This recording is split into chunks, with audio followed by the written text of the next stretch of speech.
الحمد لله رب العالمين والعاقبة للمتقين ولا عدوان إلا على الظالمين وأشهد أن لا إله إلا الله وحده لا شريك له وأشهد أن سيدنا ونبينا محمدًا عبد الله ورسوله وصفيه وخليله وخيرته من خلقه أجمعين.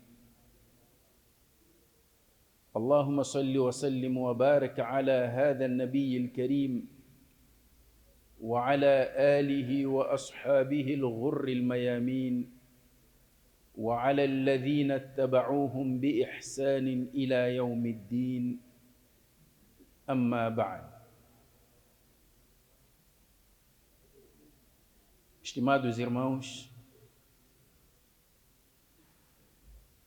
o Qur'an al-Karim é um livro que Allah subhanahu wa ta'ala revelou para guiar a humanidade, para orientar os seres humanos. Então o Qur'an al-Karim usa várias formas para transmitir a sua mensagem e principalmente esta mensagem que gira em torno da unicidade de Allah,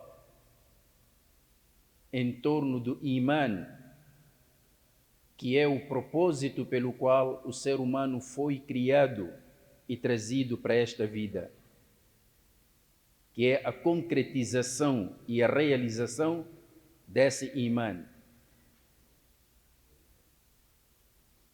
E muitas vezes nós conhecemos o Iman teoricamente, mas poucas vezes percebemos o conceito de Iman que Allah subhanahu wa ta'ala requer de nós. Daí que o Qur'an al-Karim apresenta esse Iman de várias formas e principalmente por meio das histórias dos mensageiros e profetas de Allah subhanahu wa ta'ala. E porque agora estamos a caminhar a passos largos para um momento muito importante na vida do Iman, que é o Eid al-Adha, então vale a pena hoje falarmos em torno desse grande acontecimento. Não foi por acaso que Allah subhanahu wa ta'ala registrou esta história no Qur'an al-Karim para que os muçulmanos repetissem todos os anos para poder compreender a essência do Iman. Portanto, as histórias que o Qur'an al-Karim conta são histórias verídicas, têm um objetivo, que é de orientar, que é de educar. Esta história todos nós conhecemos, todos os anos ouvimos. A história de Nabi Ibrahim, alayhi salam. Esta história repetimos e quando chega estas épocas, qualquer muçulmano que tenha condições preocupa-se em comprar o seu cabrito para fazer o Qurban, prepara-se para o Eid. E aí falamos muito sobre os benefícios do Qurban, as regras do Qurban, os animais que devem ser destinados ao Qurban. Mas tudo isto gira em torno do Iman. O Iman é que move estas ações. Foi o mesmo Iman que moveu Nabi Ibrahim, alayhi salam, para que sacrificasse o filho. Então, hoje queremos falar em torno desta passagem. Ela começa quando o Nabi Ibrahim, alayhi salam, abandonou seu povo, emigrou da sua terra para uma terra estranha. Abandonou seu povo precisamente por causa da idolatria que aquele povo praticava. E ele disse: وَقَالَ إِنِّي ذَاهِبٌ إِلَى رَبِّي سَيَهْدِينِ. Ele diz que eu vou para o meu Senhor, eu vou emigrar para o meu Senhor, Ele me guiará. وَقَالَ إِنِّي ذَاهِبٌ إِلَى رَبِّي سَيَهْدِينِ رَبِّ هَبْ لِي مِنَ الصَّالِحِينَ. Oh Allah, conceda-me um filho, meu Senhor, conceda-me um filho virtuoso. E Allah subhanahu wa ta'ala respondeu e disse: فَبَشَّرْنَاهُ بِغُلَامٍ حَلِيمٍ. E nós anunciamos a Ibrahim a vinda de um filho dócil, um filho digno dessa palavra. فَلَمَّا بَلَغَ مَعَهُ السَّعْيَ. Mas quando esta criança atingiu a puberdade, e de acordo com algumas narrativas, quando atingiu os 14 anos de idade, era o único filho de Nabi Ibrahim. E quantos anos Nabi Ibrahim tinha? Ele teve Ismail quando já contava com os seus 86 anos. 86 anos, nunca perdeu esperança. E a primeira vez que Allah concede a ele esta alegria de ter um filho, e a criança atinge os seus 14 anos, é precisamente neste momento em que Nabi Ibrahim é testado no seu imã. Allah subhanahu wa ta'ala naturalmente conhecia o seu servo. Não foi por acaso que ele foi considerado Khalilur Rahman, o amigo íntimo de Allah. Sabia, mas Allah subhanahu wa ta'ala queria ensinar às gerações vindouras o conceito de imã através de Ibrahim alayhi salam. فَلَمَّا بَلَغَ مَعَهُ السَّعْيَ. E quando a criança atingiu a puberdade, aquela fase em que já não precisa muito da ajuda do pai, antes, pelo contrário, ele está ali para ajudar o pai. فَلَمَّا بَلَغَ مَعَهُ السَّعْيَ foi quando o Nabi Ibrahim alayhi salam teve uma visão. E a visão dos profetas, a visão dos mensageiros, não é como a visão de qualquer uma outra pessoa. Todos nós sonhamos, e os profetas também sonham.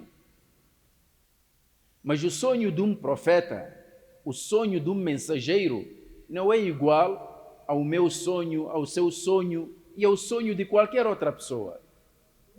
O sonho de um profeta, o sonho de um mensageiro, é parte da inspiração divina, é wahy. Então o profeta fica atento, porque Allah comunica-se com ele por meio da visão. Então Nabi Ibrahim alayhi salam teve uma visão. E o que é que ele viu nessa visão? Ele viu enquanto imolava o seu filho, sacrificava o seu filho para Allah, fazia qurban, o seu filho para Allah. E qurban deriva da palavra qurbun, que é proximidade. É como se estivesses a aproximar-te de Allah quando estás a imolar o teu animal. Este ato de devoção aproxima-te a Allah. E ele viu que imolava o seu filho. Ao acordar, chamou Ismail.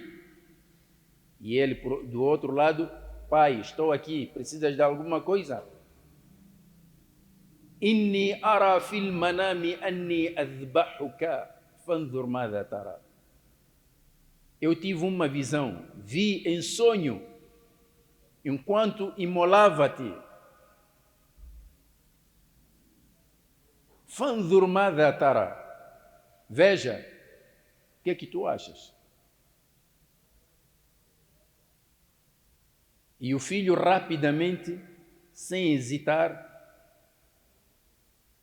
sem qualquer forma de rejeição ou hesitação, respondeu ao pai: Qala ya abati fa'al ma tu'mar.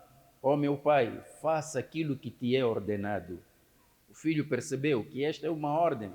A visão de um profeta é uma inspiração divina. Allah está a dar uma ordem neste momento. If'al ma tu'mar. Não hesite, pai. Faça aquilo que te é ordenado. Quanto a mim, não te preocupes. Satajiduni insha'Allahu minas sabirin. Encontrar-me-ás entre os perseverantes. Eu vou ter sobre no cumprimento da ordem de Allah. Allah quer o meu sangue.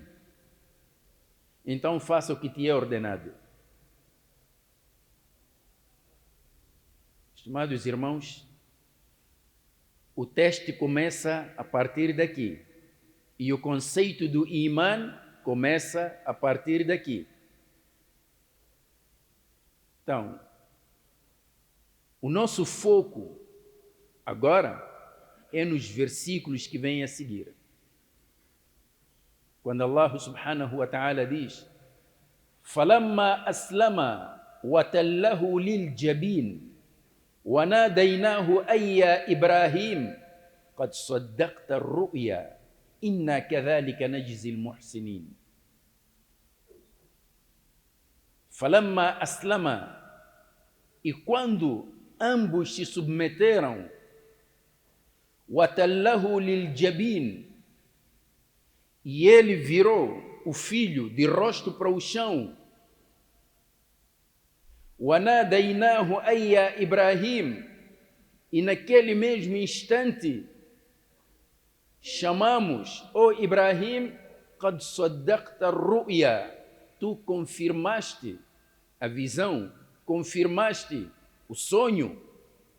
إِنَّا كَذَلِكَ نَجْزِي الْمُحْسِنِينَ, nós, dessa forma, recompensamos generosamente al-muhsinin, os benfeitores. Portanto, estimados irmãos, retenham estas três palavras: aslama, falamma aslama, wa tallahu liljabin. Então retenham a palavra aslama. Wa nadainahu ayya Ibrahimu qad saddaqta. Retenham a palavra saddaqta ar-ru'ya. Inna kadhalika najzi al-muhsinin. Retenham a palavra muhsinin. O que é que nós temos aqui? Temos três palavras que foram colocadas de forma progressiva: aslama, saddaqta, al-muhsinin. Estas três palavras, estimados irmãos, revelam a dimensão ou os níveis do Iman de forma progressiva. É esse Iman que Allah requer de nós. Então agora vamos destrinçar cada uma destas palavras. Falamma aslama, e quando ambos se submeteram. A palavra aslama não significa aqui que ele abraçou o Islã. Não. Significa submissão, rendição incondicional. Aslama, entrega. Eles entregaram-se. E vejam que o verbo aslama vem na forma dual. Ambos se submeteram. Ibrahim como pai, Ismail como filho, ambos aceitaram de forma incondicional. Falamma aslama, quando ambos se submeteram à ordem de Allah, até este momento, Ibrahim não sabe por que tem que sacrificar o filho, Ismail não sabe por que tem que ser sacrificado. O que está aqui em causa é que Allah emitiu uma ordem. Ibrahim recebeu, comunicou ao filho, e o filho recebeu a ordem através do pai. Então, o primeiro degrau do Iman que Allah requer de nós é a aceitação incondicional. Não procura saber as razões, procura saber de onde vem a ordem. Este é o primeiro nível. Ibrahim não disse que, olha, como foi um sonho, deixa lá sentar, vou ver segundo dia se repetir. Então, se calhar é isso. Ismael não perguntou, mas pai, por que eu tenho que ser sacrificado? Mas qual é a lógica desta ordem? O que Allah quer dizer? Ismael poderia ter dito, olha pai, como tu falas com Allah, és amigo íntimo de Allah, pergunta lá o que isso significa. Mas isso é para agora, de forma imediata, ou podemos esperar? Quer dizer, todas estas dúvidas não surgiram. Todos estes questionamentos não surgiram, nem tiveram lugar. Ibrahim sonhou a receber uma ordem. Ele e seu filho tinham que cumprir esta ordem. Acordaram, falamma aslama, e quando ambos se submeteram, este é o primeiro degrau de Iman, aceitar. Se você tem certeza e sabe que esta ordem emana de Allah, não procura filosofar. Não procura subterfúgios. A ordem vem de Allah, vem de Allah. Está clara? Está clara. Só isso. Este é o primeiro nível de Iman. Porque a partir do momento em que tu vais procurar primeiro compreender a lógica para depois executar, então a sua execução não é por Iman. Nesse momento não estás a adorar Allah, não estás a responder ao chamamento de Allah. Estás a cumprir porque percebeste. E se não tivesses percebido, não terias cumprido. Iman requer essa entrega. Não é uma entrega cega, é uma entrega consciente. Não é a questão do Iman, reparem a palavra que Allah escolhe, aslama, renderam-se. É rendição, não é resignação. Porque resignação o que é? Alguém ouve, olha, seu filho morreu, seu pai morreu, seu marido morreu. Qual é a primeira impressão? Não, não é possível. Como? Ainda há 10 minutos atrás estava comigo. Não é possível. Por que Allah levou a ele? Por que não levou a mim? Então, quando cai na real, de certeza está a ver ali o corpo inerte, caiu na real, já morreu, não há mais nada a fazer. É quando diz, bom, aceito o decreto de Allah. Isto é resignação. Está a aceitar, mas com alguma dificuldade. Portanto, o Iman não retira os sentimentos humanos, não anula os sentimentos humanos. Você aceita, mesmo que isso doa ao coração, mesmo que não compreendas a lógica, basta apenas que seja uma ordem de Allah. Prontos, é suficiente. Este é o primeiro nível de Iman. Falamma aslama watallahu liljabin. Estão a ver esta relação? Quando ambos se submeteram, porque sabiam que era a ordem de Allah, logo a seguir vem watallahu liljabin. O que significa isso?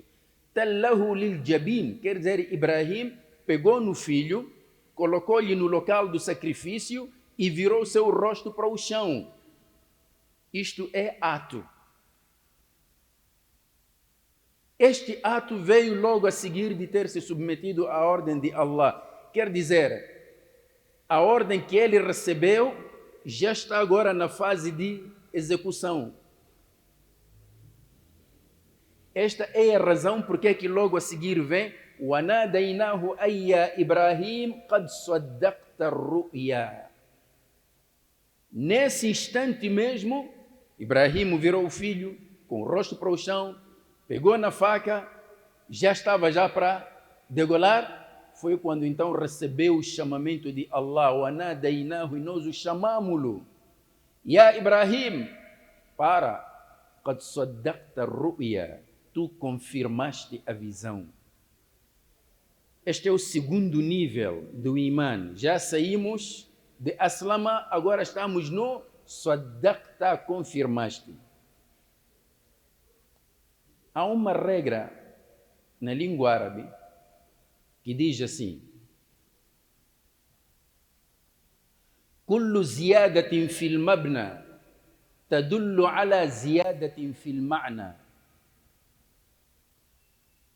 Toda a estrutura, todo acréscimo na estrutura da palavra, na língua árabe, todo o acréscimo, qualquer transformação na palavra, implica também uma mudança no significado.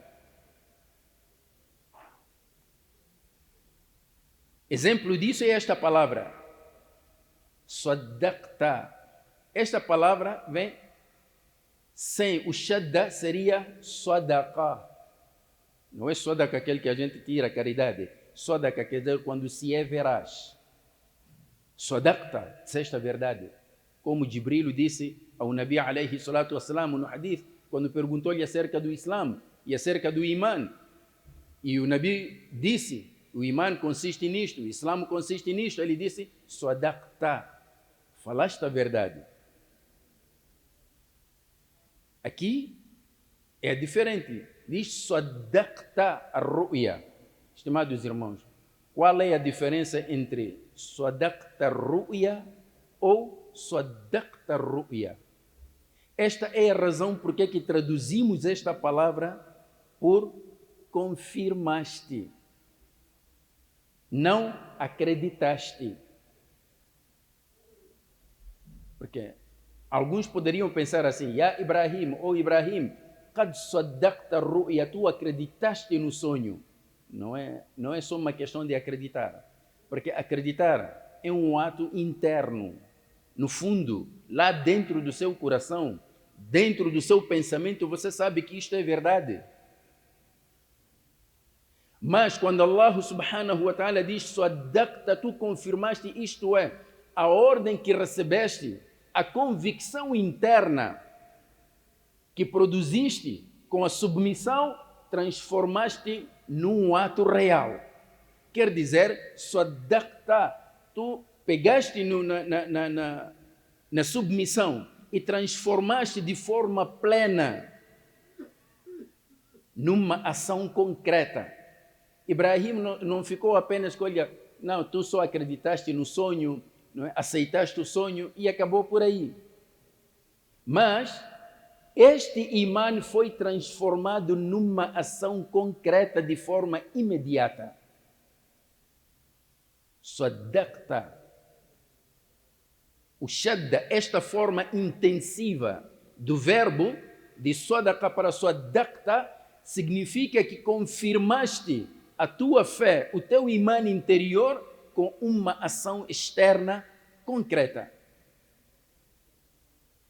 E é aqui onde reside o desafio de todo crente. Entre aquilo que acreditamos e a forma como vivemos, há um fosso muito grande. Muita gente pode acreditar em Allah, mas pouca gente pode ultrapassar esse nível para transformar essa fé numa vida concreta. Ya Ibrahim, qad saddaqta ar-ru'ya. Quando o imã passa nesse processo de submissão incondicional, depois sua transformação em uma ação concreta, como é que Allah considera esse tipo de imã? Qual é o nível que atingiste? Isso nós vamos saber depois de uma ligeira pausa. أقول قولي هذا وأستغفر الله لي ولكم فاستغفروه إنه هو الغفور الرحيم.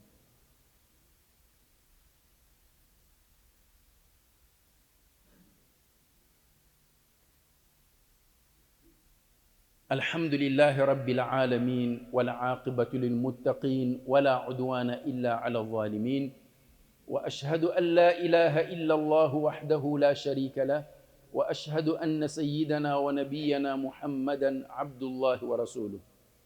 اللهم صل وسلم وبارك على هذا النبي الكريم وعلى آله وأصحابه والتابعين لهم بإحسان إلى يوم الدين.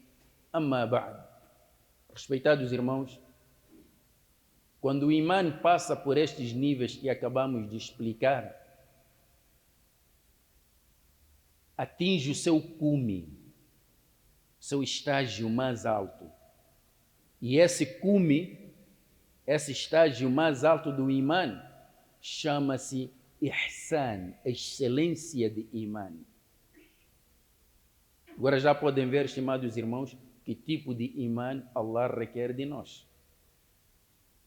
E sobre este ihsan, o Nabi alayhi salatu wassalam explicou, quando Jibril perguntou ao Nabi alayhi salatu wassalam, mal ihsan, o que é ihsan? Ele disse, um de nós teria dito, olha, ihsan é fazer as coisas com excelência, ihsan é ter muitos atos virtuosos. Mas o Nabi alayhi salatu wassalam explicou dizendo, al-ihsan an ta'buda Allah ka'annaka tarah, fa in lam takun tarahu, fa innahu yarak. Ihsan consiste em adorar Allah como se estivesses a vê-lo. Mas se não consegues ver Allah, pelo menos que sintas que Ele está a olhar para ti, está a te observar. Isto é um estado de consciência. E este nível de consciência gera amor. Passas a adorar Allah com amor, não pelo medo. E nós crescemos, quando falamos da religião, principalmente do Islã, crescemos sempre com a ideia do medo. E não faço isto porque tenho medo. Não faço isto porque vou ser castigado. Não faço aquilo porque vou cair no Jahannam. Depois lá no Jahannam vou estar, não sei, dentro de uma cobra, não sei, com 7.000 cabeças. Cada cabeça tem 7.000 olhos. E aí vamos avançando. Não significa que Allah não castiga assim, mas Allah quer corações que venham até Ele com amor, não com medo. A forma como Allah lida com suas criaturas é através da misericórdia, é através do amor. Embora Ele também castigue, mas não é a primeira coisa que Allah faz. Sim, é preciso ter medo do castigo, sim. Mas também é preciso sentir o amor para com Allah. E foi este imã que Nabi Ibrahim tinha. Nabi Ibrahim fez tudo o que fez porque ele amava Allah.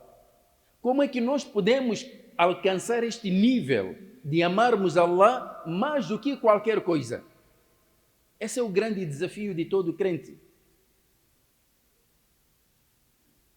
Imagina quando o Nabi alayhi salatu wassalam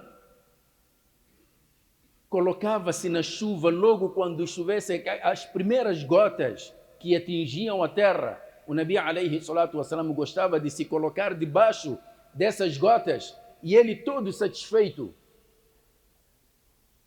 Se estivesse aqui conosco, teríamos dito, Ya Rasulallah, não tens medo de apanhar febre, não tens medo de apanhar gripe, cuidado, essa chuva. Cientificamente está provado que o Senhor vai apanhar gripe. Mas por que ele gostava de sentir aquelas primeiras gotas? Ele dizia, Hada hadithu ahdin bi rabbihi. Esta chuva acaba de vir do seu Senhor. Ele até gosta daquilo que vem de Allah. Quer receber em primeira mão. Assim como nós também ficamos satisfeitos quando recebemos uma mensagem de quem nós gostamos em primeira mão. Criar esse amor com Allah subhanahu wa ta'ala. E era isto que o Nabi alayhi salatu wassalam cultivava nos corações dos seus companheiros. Nós crescemos sempre amedrontados, que o dini todo era só medo, medo, Jahannam, Jahannam, castigo para aqui, castigo para lá. Até há pessoas que se especializaram em definir castigos para cada ato. E até conhecem as medidas. Hoje, o que é que tu ouves? O que é que te aparece em mente quando ouves a palavra qabr? Quando nós ouvimos a palavra qabr, a primeira coisa, as primeiras imagens que invadem a nossa memória é escuridão, escorpião, bichos lá na terra, castigo, Munkar e Nakir, todo ele chateado contigo, com ferros, vai te bater de uma maneira que todas as criaturas vão ouvir, menos djinns e os seres humanos. É verdade que isso vem no hadith. Não estamos a negar isso. Mas será que Allah subhanahu wa ta'ala criou as suas criaturas só com o objetivo de castigar? Nós estamos a deixar esta outra parte que os profetas e mensageiros de Allah cultivavam. Fazer as coisas por amor. O Nabi alayhi salatu wassalam fazia salat de noite, tahajjud, até os seus pés incharem. E Aisha perguntava, Ya Rasulallah, lima taf'alu bika hadha? وقد غفر الله لك ما تقدم من ذنبك وما تأخر. Ya Rasulallah, por que tu te esforças dessa maneira ao ponto dos pés incharem?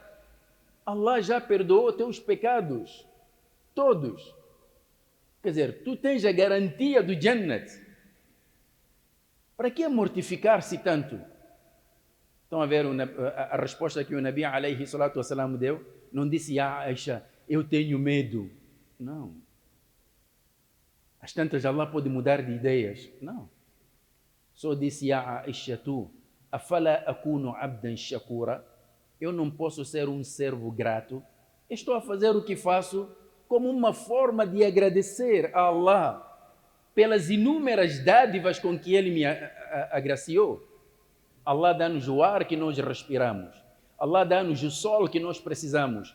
Dá-nos a terra. Senta só na hora da refeição, quando tu estás na mesa com um prato ali de arroz, consegues ter ideia quantas forças da natureza contribuíram para teres esse prato de arroz?